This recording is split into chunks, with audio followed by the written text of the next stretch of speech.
What's going on, you guys? Jay here and welcome back to the channel. So don't forget to smash the like button and subscribe if you haven't already. And if you can, on the way out, drop a comment, drop a hashtag for LUNC, drop a hashtag for LUNCDash, and drop a hashtag for the LUNC community as well. It's really going to help us out here on YouTube, where algorithms seem to dominate absolutely everything.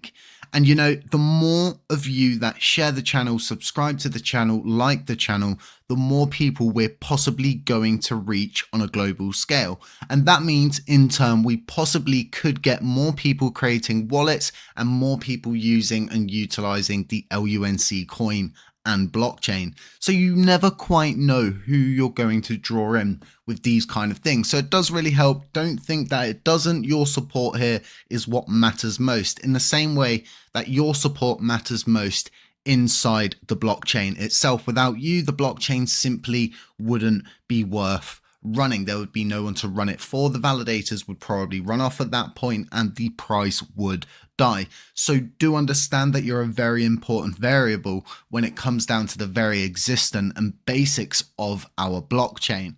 So like I said, there's a lot of different stuff I want to go over, but again, BTC has just crushed through that 100k mark. I think it's going to be a big day. I said there was going to be a bit of a clawback. We saw that clawback. We saw the price go down to around that 88k range, depending on what chart you're looking at. So we did see that exact clawback I said was going to happen. And what I did was start re-entering into a lot of different positions that I had actually got out of in that last peak. So I'm playing around with a smaller wallet and I'm just trying to make gains here and there on top of my long-term holds. And I've been saying to a lot of you that I dollar cost average into XRP, and I have been doing that since I got involved in crypto. And again, that's paying off. It's leading this halving cycle. There's a bit of a clawback on that at the moment, although it's very small. We're going to be talking about that next week in a video, and we're going to go in, we're going to break everything down, we'll get a timeline together, and we're going to get back into the swing of things. But the market is looking good, and this is what we want to see at this specific time, because again, we're going into Christmas, aren't we? Money is going to be a little bit more scarce during Christmas, but at the same time, FOMO is going to play a huge factor in this current cycle. Anything could really tip this thing over the edge, and we just don't know where it's going to peak out at this point. I've always said it's going to be within that 150k to 250k range. I think that's a good price target for BTC going into 2025. All good things will come to an end, and remember, you are playing a guessing game on when to pull out, and trust me, you need to have a strong pull-out game when it comes to crypto. So let's keep moving it forward. It's going to be a bit of a longer video today. We're already 3 minutes into this and I haven't even started really to go into what I want to discuss.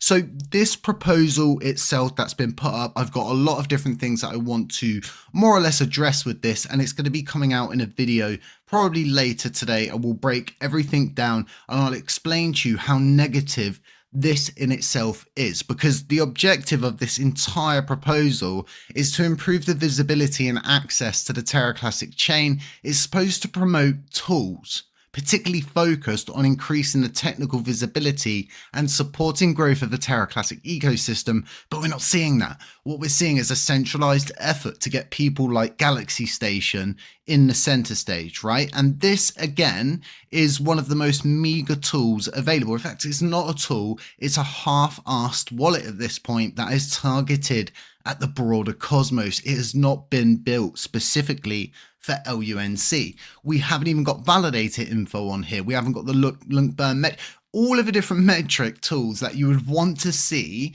as a community member have not been put in this. So again, we'll be addressing this all in a video and we'll be going all over it. But for now, I want to talk about my plans for LUNCDash in 2025. And I want to get you all up to date. And as you know, LUNCDash started as a very simple site, and we've just been developing it and pushing it out, broadening the whole system itself, and really just giving you exactly what you need as different things have kind of been ripped away. Even when the money flow system was ripped away, we spent the time to develop an entire money flow tool that not only works for coins like USTC and LUNC, but also works for validators. So you can see exactly what delegates are doing for a specific validator. Yes, even your own validator. So we've got all different kind of metric tools. And again, this wasn't mentioned in that proposal. It's very strange in itself, and they did eventually cross something out and then they added in the wallet.LUNCDash, and that's only because there's going to be a bit of a merge. We're going to be making Lunc more easy for everybody and less competitive and just more useful, and we'll more or less, LUNCDash is just going to become that Swiss Army knife that you all need to traverse the chain, regardless of what sector it is. So we have got a lot coming in 2025, but what we did is we kept building that out. We brought you the web-based DApp wallet, and this was such an important upgrade. You can swap, you can stake, you can look at your NFTs, you can do everything that you need to do. But the biggest step that needed to be made for the past 2.8 years, almost 3 years, has always been a mobile app. And this is because 99% of the populace has a mobile phone, right?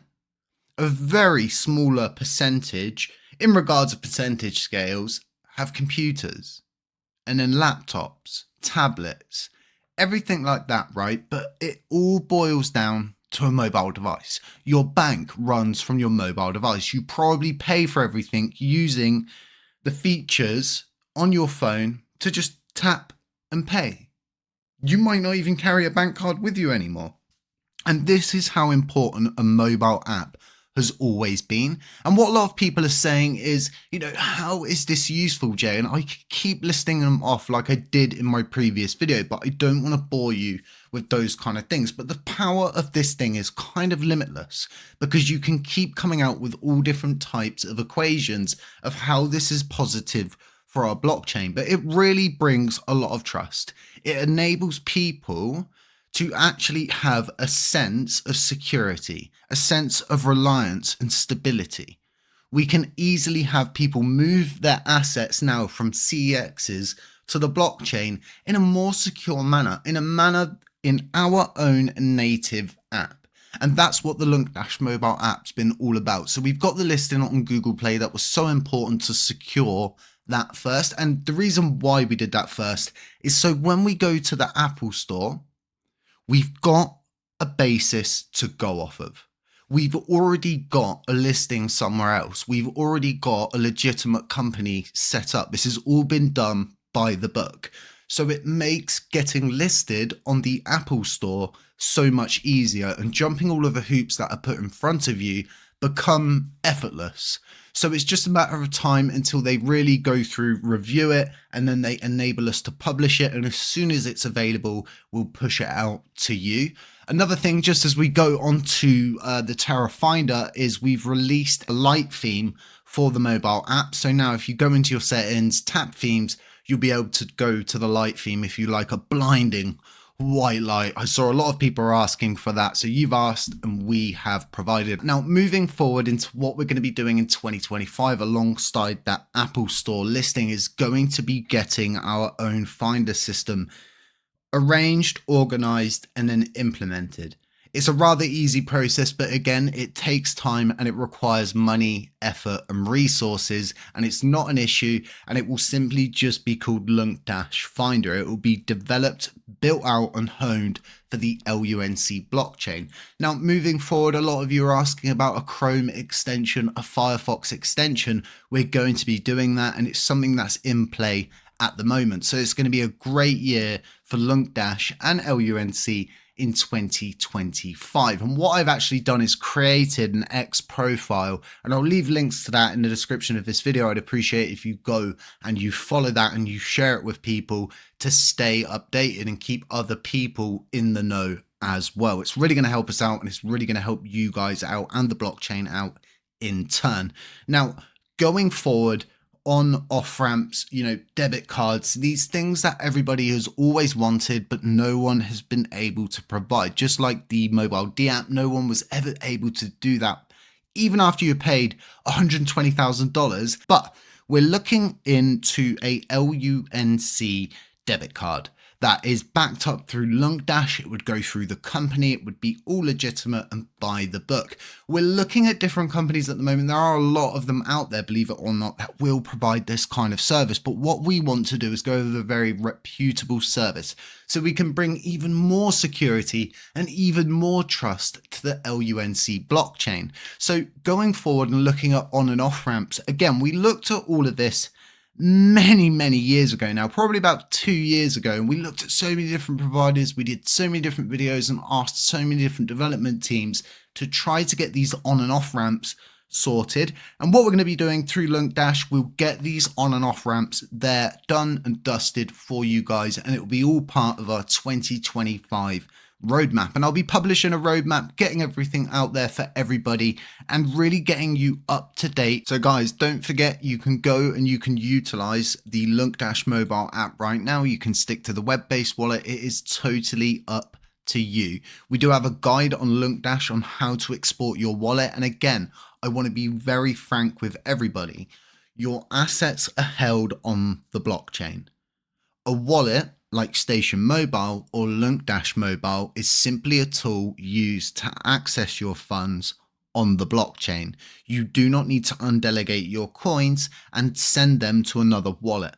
You simply export your keys and follow the guide, and it is relatively easy. I exported 14 wallets in about 5 minutes. It's a very easy process. Again, we'll leave links to LUNCDash in the description. There have been people on X asking me to post a link with my tweets. I don't want to do that because it's really just inviting people in to take a screenshot of the link and maybe start sharing it with people and change it out. If you want the link, you can get it from the video, like I said, or you can just head over to LUNCDash and click on the mobile wallet app link, and that's going to take you straight to the Play Store. We are going to make an APK available for those of you who want an APK version. That will be available through LUNCDash very soon. Enjoy the new themes. If there's anything that you really want, any suggestions, do join the official Telegram support group. Links to that are also in the description. So guys, have a really nice day. Keep an eye out for 2 more of my videos.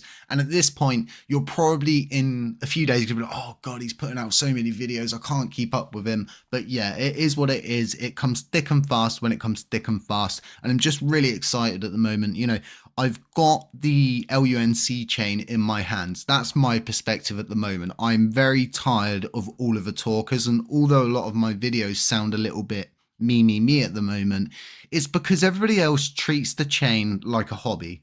We've got so many hype men, so many talkers, so many podcasts that have got validators that do nothing. They do nothing but make false promises.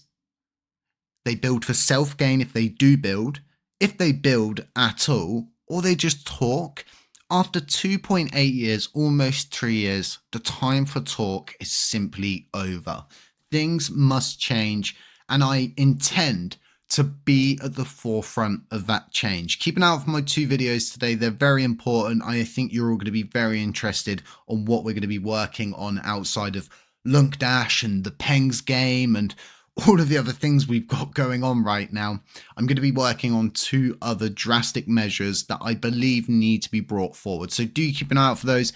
Everything in the description of this video. Keep yourselves updated. That's the best thing you can do in times like this. And I know that's a little bit cheap coming from me at the moment because I haven't really been providing any videos. But be careful who you listen to. Okay, a lot of people can simply go on ChatGPT now. They can get any answer they like. And they can sound like a professional because they're behind a screen. They can simply, right, fine tune any video to ensure it's exactly what you want to hear. Okay?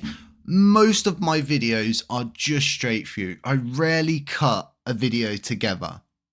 So again, just be very careful. And aside that, just stay safe, stay humble, stay aware, and I'll catch you in the next one. Shoo!